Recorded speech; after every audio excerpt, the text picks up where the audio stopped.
E às vezes eu pego muito Uber e as pessoas perguntam o que eu faço, aí eu falo, eu faço ciências da religião. Aí as pessoas perguntam, o que você faz? Eu falo, não, eu trabalho com exorcismo. Aí começa, né? Você vê as pessoas voando, as cabeças giram e vomita verde, como é que é? As pessoas têm essa curiosidade, mas ao mesmo tempo elas têm medo. Elas acreditam nisso e é muito interessante. É cada vez mais difícil vender a alma ao diabo, por excesso de oferta. Essa frase é de Carlos Drummond de Andrade. Você já viu um exorcismo na televisão? Já se perguntou por que esse ritual, antes oculto, agora exibido em cultos ao vivo, transmitido para milhões de pessoas? No Religare de hoje vamos falar sobre o universo simbólico dos rituais de exorcismo no Brasil contemporâneo. O que mudou nas últimas décadas? Como as igrejas neopentecostais e carismáticas reinterpretam o mal? E por que isso importa para você?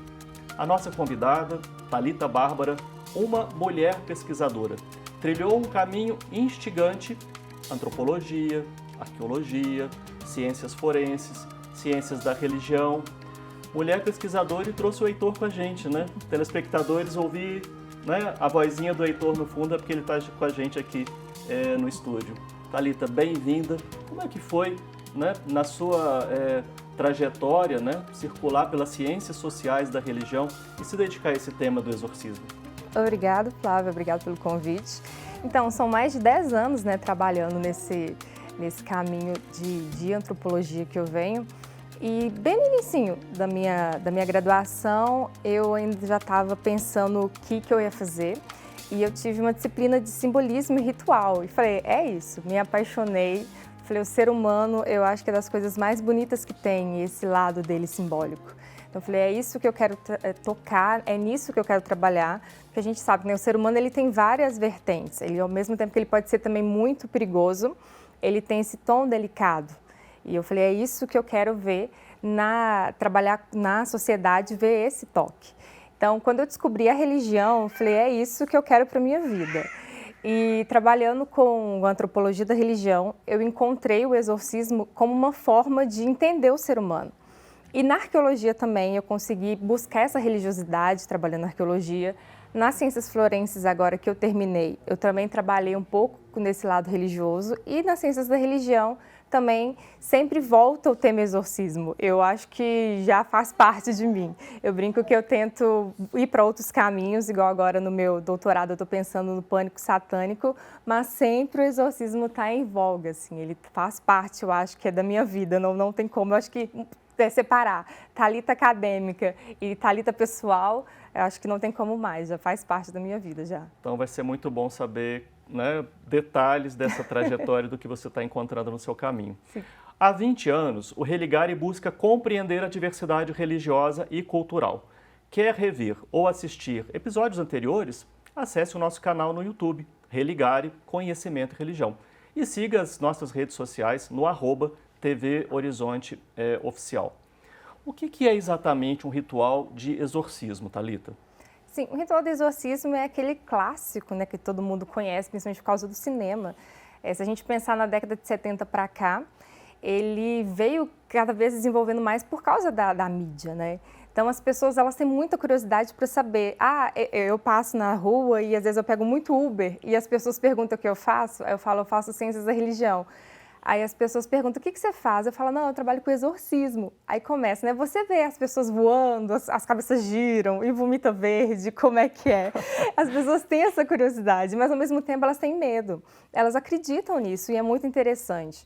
Então eu tento sempre trazer de uma forma leve, explicando para as pessoas que realmente têm essa crença no ritual do exorcismo, principalmente agora com as igrejas neopentecostais que veio para o Brasil, ela trouxe muito forte esse trabalho do exorcismo, porque o exorcismo nada mais do que é a libertação aqui e agora.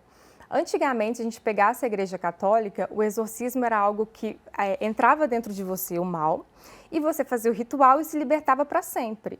E você teria a sua bênção nos céus.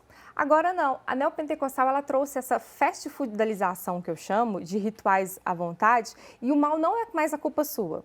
Você não está passando necessidades, falta de dinheiro, você não está passando um problema no casamento, não é culpa sua, o mal é externo, foi alguém que fez isso para você. Então o que você faz? Você vai na igreja, recebe um exorcismo ali diário e volta para casa. E resolvido, o bem agora está na terra, não mais no céu. Isso que você está falando, né? Você vê a cabeça girar, você vê a pessoa vomitar verde, são Então, realidades invisíveis, sim. né? Mas essa linguagem é a linguagem do simbólico, né? Como é que entre o simbólico e o invisível as coisas vão acontecendo nesses rituais? Então, a gente pode pensar muito nessa questão dos filmes, né? Que os filmes ainda é aquele ritual bem clássico que as pessoas acreditam que vai girar, tal. Eu já participei de alguns na igreja carismática católica e algumas coisas acontecem fora do esperado, mas assim, nada de ninguém voa, ninguém gira a cabeça que eu assisti, mas realmente eu já percebi forças além do normal, de um rapaz que eu participei do ritual dele. Ele realmente excedeu a força que ele tinha e foi até preocupante, porque imagina, o padre, na época, ele era menor do que eu. Imagina, eu falei, vou ficar na porta, porque qualquer coisa eu sou a primeira a correr. Mas realmente as pessoas têm essa crença de que o símbolo, ele que é o ato principal. E a Igreja Universal, por exemplo, juntamente com a Carismática, ela trouxe isso como uma oferta das pessoas entenderem, igual o sal grosso, a água benta, continua sendo usado porque é uma forma que as pessoas sabem que vai funcionar. Tem um trabalho do padre José Fuerte, ele é um dos 6 principais exorcistas do Vaticano, ele é espanhol. E ele tem um texto que ele fala sobre exorcismo que é ótimo, que ele fala que um dia estava frio e não tinha água para ele fazer um exorcismo e só tinha uma limonada na geladeira. Ele falou, limonada tem água, vou ali benzer, resolveu. Ele começou a atacar no dito possesso e diz ele que o próprio possesso começou a rir dele, falando que limonada não era água benta, que o que faz efeito é água benta. Ou seja, as pessoas elas creem muito nessa simbologia. Se não for feito daquele jeito certinho, não vai funcionar. Como o Bourdieu também, ele fala que uma vez ele estava ouvindo um padre que foi fazer uma extrema-unção no hospital. E o padre beijou o enfermo. O enfermo ficou assustadíssimo, porque isso não faz parte do ritual. Então ele achou que assim, não resolveu, ele não teve a extrema-unção porque ele foi beijado. As pessoas elas precisam seguir aquele ritual para elas terem certeza que vai dar certo. E as igrejas hoje em dia, elas entenderam isso. Então elas trabalham com esses tipos simbólicos e símbolos que as pessoas conhecem justamente para chamar mais atenção. Quando você fala desses elementos que você identificou na Igreja Católica, Carismática, na Igreja Universal, esses símbolos, esses elementos estão também em outras tradições também bastante conhecidas. Você vê a relação entre diferentes manifestações religiosas ali? Então, esse é o grande problema do marketing, né? A gente tem ali na década de 70, a gente veio com a IURD crescendo e a gente tinha muitas religiões de matrizes africanas também. E a gente sabe que o brasileiro, ele não tem uma religião, ele tem várias religiões, né? Então, a igreja entendeu que se eu demonizar a outra religião, as pessoas vão ficar só na dela. Então, e é um simbolismo mais fácil também de entender. Hoje em dia, para um brasileiro, você falar sobre, por exemplo, tranca-rua, preto velho, as pessoas sabem o que é. Então, a Universal trouxe isso como uma forma de identidade para as pessoas poderem entender, falar, não, realmente, eu estou com preto velho, eu estou com a tranca-rua. E uma outra coisa interessante que a Universal fez foi trazer demônios geograficamente. Se a gente pensar, por exemplo, nas comunidades em classe média baixa, os demônios são esses, são demônios de matrizes africanas. Porque a pessoa, por exemplo, uma mãe, ela vai na Igreja Universal, por exemplo, que ela está preocupada se o marido dela vai trair ela. Então, quem vai estar lá? Vai ser a pombagira. Ela está preocupada com o marido dela que bebe. Quem vai estar lá? Vai ser o Zé Pelintra. Então, se ela for agora, se a gente for numa igreja universal, no centro, numa classe mais alta, as pessoas não estão preocupadas com isso, elas estão preocupadas com o quê? Com falta de dinheiro. Então, o demônio que aparece lá é geralmente o demônio de falta de dinheiro, o demônio da ansiedade, o demônio da depressão. Então, a igreja ela conseguiu entender também onde que o demônio ele atua geograficamente para atrair certos tipos de pessoas, atrair as pessoas certas para a igreja.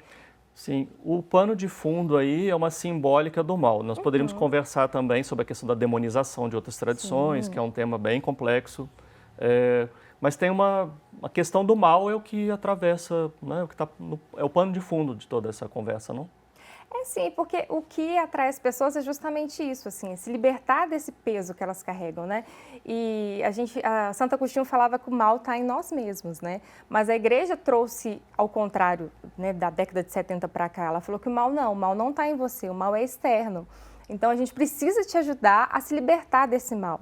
E é uma coisa interessante, por exemplo, antigamente nas igrejas católicas clássicas, você fazia o exorcismo e acabou. Hoje em dia a Iurde, ela te põe na cabeça que o mal está aqui o tempo todo.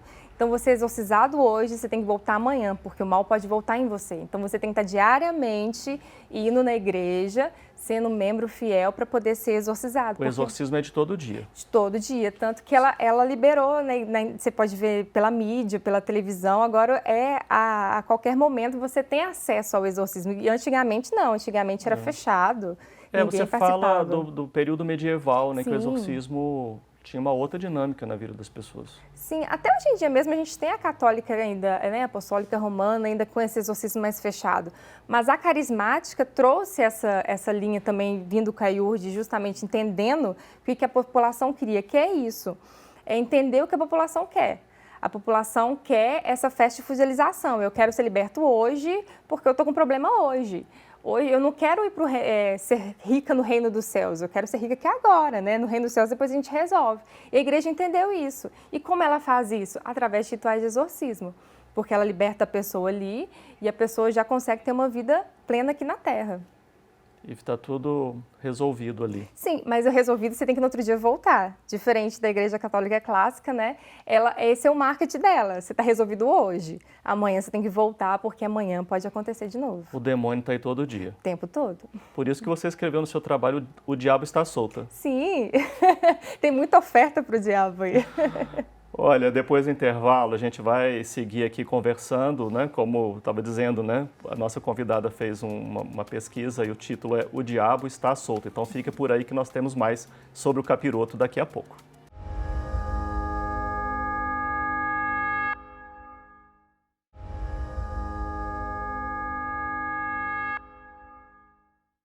E o diabo costuma ser obediente. Sim, ele obedece, ele fica nervoso, mas ele obedece direitinho, principalmente aos pastores. Assim, tudo que os pastores pedem, ele faz sem nenhum problema.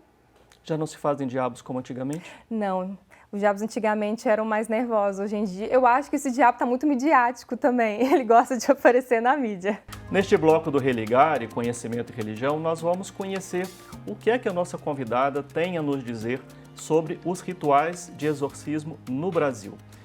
Me conte nos comentários, lá no nosso canal Religar e Conhecimento e Religião, sobre o exorcismo na TV. É libertação espiritual ou é espetáculo da fé? O que caracteriza, né, esses rituais de exorcismo? Você já trouxe alguns elementos, né? Pelo que eu entendi, você fez pesquisa na Igreja Universal, né, que é quando você usa Iurde, por exemplo, e também na Igreja Católica, de perfil carismático. Esses rituais são exatamente idênticos? Tem alguma coisa que os diferencia? Então, eu participei primeiro da carismática católica e pude perceber que realmente ela puxa muito dessa Igreja Universal, tanto que ela é pentecostal, a gente pode dizer assim. Então é um espetáculo mesmo. Tem as missas, tem a missa normal e no final da missa tem o ritual do exorcismo, que é com uma oração e as pessoas já começam a manifestar, que nem mesmo na Universal, e o padre ele começa a tacar óleo ungido nas pessoas e até que o demônio se manifeste, ele faz ali uma oração breve. Se todo mundo ficar bem, pronto. Se a pessoa ela não for liberta ali, ele leva ela para o cantinho, que nem na Universal mesmo a gente vê, e ele termina o exorcismo particular. Mas o espetáculo é praticamente o mesmo, assim. Então a gente percebe assim, praticamente o mesmo espetáculo. Eu falo que a única coisa que eu percebo de diferença são as vestimentas, porque o padre está com a vestimenta dele e o pastor está de terno. Mas assim, até as mesmas palavras, o mesmo jeito, é praticamente a mesma coisa. Quando você fala espetáculo, eu entendo que você não quer diminuir em nada o que acontece. O que é isso, ter um espetáculo da fé? O que você quer dizer exatamente com o espetáculo? A gente pode falar que é tipo como se fosse um show religioso, né? Igual a gente tem o Padre Rossi. ele faz mega shows, mas é nesse sentido de trazer a religião para as pessoas. Então, quando eu digo espetáculo, não nesse sentido de diminuir ninguém, mas no sentido mesmo de mostrar que realmente o ritual do exorcismo faz efeito e ele dá certo. As pessoas podem ir na igreja, as pessoas podem fazer, que vai funcionar. Então, esse espetáculo nesse sentido mesmo, que tem valor e que os símbolos, os ritos ali, eles funcionam como funcionavam antigamente. Que não é porque está liberado, todo mundo pode assistir hoje em dia, é mais acessível, que ele não funciona. Pelo contrário, nesse sentido de ficar mais acessível, aí que ele se tornou mais eficaz hoje em dia na nossa sociedade. E pelo que você falou, né, tem uma conotação coletiva. Tem primeiro um exorcismo para todo mundo tudo que está se manifestando ali e casos particulares são atendidos à parte, é isso? Sim, tem o geral, que é o que todo mundo busca, e caso aconteça alguma coisa de não sair, normalmente a Igreja Católica ela leva o indivíduo para o canto e termina ali. Na Universal, a gente pode ver um pouco ainda dessa espetacularização, onde que o pastor conversa com o diabo. Esse é o grande foco da Universal, conversar com o demônio para dizer que ele manda, né? Porque o pastor é o enviado direto de Deus. Então, diferente, por exemplo, da Igreja Católica clássica, que a gente tinha que o menos possível se fala com o demônio, na Igreja Universal é o contrário. Quanto mais ele fala com o demônio, mais ele está mostrando o poder dele ali, porque é justamente a Igreja Universal do Reino de Deus, ou seja, o Reino de Deus está aqui na Terra no momento e o pastor, no caso, seria essa pessoa abençoada. Então a gente tem esse espetáculo de conversar com o demônio, fazer todo o show, de mandar ele ficar com a mão para trás, de falar que ele tem esse poder simbólico sobre ele e assim funcionar, porque as pessoas gostam dessa espetacularização, é difícil essa palavra? As pessoas gostam de ver isso porque é isso que dá a crença. Quanto mais você vê manifestando, quanto mais você vê acontecendo, mais você acredita nisso. E o diabo costuma ser obediente. Sim, ele obedece, ele fica nervoso, mas ele obedece direitinho, principalmente aos pastores. Assim, tudo que os pastores pedem, ele faz sem nenhum problema. Já não se fazem diabos como antigamente? Não, os diabos antigamente eram mais nervosos. Hoje em dia, eu acho que esse diabo está muito midiático também. Ele gosta de aparecer na mídia. Bom, você falou de questões sociais, como o tipo de demanda que tem na periferia, o tipo de demanda que tem em igrejas de centro, vamos falar aqui da nossa Zona Sul, né, em Belo Horizonte, mas tem também questões políticas, né? Como é que isso interfere em toda essa movida de exorcismo? Então, se a gente pegar na década de 70 para cá, por que a Igreja Universal e a Carismática elas cresceram? Porque a gente estava tendo uma questão da ditadura, onde que a teologia da libertação estava muito forte. E as pessoas, os políticos não queriam isso, né? Eles queriam que as pessoas focassem naquilo que eles queriam. A teologia da libertação é justamente você pensar fora da caixinha. E eles não queriam isso. Então, o que eles pensaram? Pegar essas igrejas clássicas e poder juntar ali para o ser humano ficar doutrinado. E a Igreja Universal e a Carismática, elas entenderam que o quê? Que não era isso que as pessoas queriam. A classe pobre estava cada vez mais crescendo e mais cada vez passando necessidades. Então, ela conseguiu trazer esse público para ela e chamar esse ritual de exorcismo que acabou sendo um marketing grande. Então, as pessoas hoje em dia, até hoje, elas ficam fascinadas nisso. Elas vão para a igreja porque elas querem ver esse ritual e isso meio que acabou um pouco com a política. Isso conseguiu acabar um pouco... A politização seria das... Sim, acabar com aquela rigidez, né? De que o ser humano, que o indivíduo tinha que fazer aquilo que o governo mandasse. Essas igrejas, elas conseguiram acabar um pouco com isso, dessa libertação do indivíduo, porque o indivíduo entendeu que, com o ritual do exorcismo, ele pode também ser rico hoje. Então, sendo rico hoje, ele vai acabar um pouco com aquela rigidez política que estava sendo empregado no momento. Então, a igreja conseguiu entender isso e viu que a população lógico, a maioria e que mais precisava, ela conseguiu e até hoje é o que todo mundo quer assistir, são os rituais de exorcismo na televisão, em qualquer lugar. Você quer dizer que é um tipo de alívio da opressão? Sim, foi uma forma... Das misérias reais, como dizia Marx? Justamente, foi uma forma de trazer, porque o que as pessoas pobres querem, né? Que a gente tem as pessoas da classe baixa aqui no país. É justamente isso, é se libertar de tudo isso que faz. Ela ser pobre, ela ter que trabalhar todo dia, ter que acordar cedo. Então, a igreja percebeu isso e ela conseguiu muito bem, através da mídia, através do ritual de exorcismo, fazer que as pessoas entendam que elas podem fazer e conquistar tudo aqui e agora. Esse é o lema da Universal, aqui e agora. Peça a Deus que Ele vai te dar hoje. É isso que a pessoa quer. Ninguém quer ficar rico daqui 10 anos, eu quero ficar rica hoje. Então esse é o lema e conseguiu, e a Igreja Carismática entendeu isso também e veio trilhando junto com a Igreja Universal. Então, funciona, dá certo. Por que dá certo? É por conta dessa dimensão do espetáculo, você já explicou bem do que você está entendendo com isso. É a autoridade, de fato, da liderança religiosa. É a fé mesmo? Não? Como é que nós chegamos à eficácia desse ritual? Dá certo por quê? Porque a Universal ela coloca que o mal ele é externo e que você tem que ir todos os dias. Então é isso, você foi hoje, amanhã não deu certo, é porque você tem que voltar lá. Então você meio que fica nesse looping eterno, assim, de que ter que ir todo dia, porque no outro dia sim vai dar certo. Aí no outro dia não deu, você vai novamente. Esse é o grande marketing da igreja. Não é um simples ritual que vai te curar e você vai ficar rico no outro dia, não. Você tem que ir todo dia até chegar naquele ponto. E essa é a crença das pessoas. Elas acreditam que amanhã elas vão acordar e vai ser melhor. Não foi? No outro dia e seguem a vida. Então, todos os dias elas vão fazer esse ritual até que elas acreditam que vai chegar naquele ponto que elas vão conseguir. E há relatos de muitas pessoas, né, também falando do que elas conseguiram, né, como é que aquilo foi bom para a vida delas. Né? Aí eu volto à questão de a razão disso. Né? É a autoridade do pastor, é a fé, é algo que a pessoa começou a fazer. Né? O que é que de fato faz a coisa funcionar?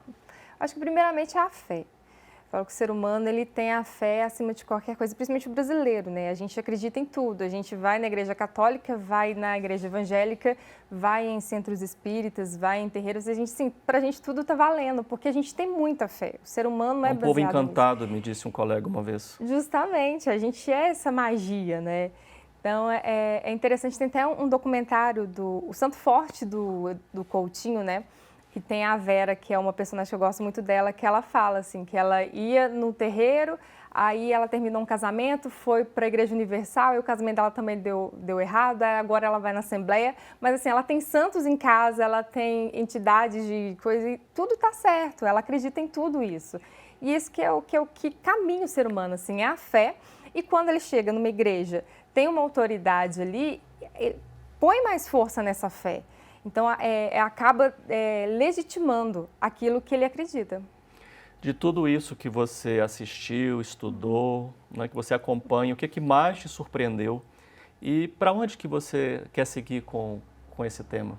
Porque você quer seguir com o tema do diabo, né? Sim, acho que já faz parte da minha carreira já. Mas assim, eu aprendi muito sobre essa sensibilidade do ser humano. O ser humano ele consegue ser sensível, consegue ser uma coisa tão delicada quando a gente fala de religião. Eu acho bonito isso.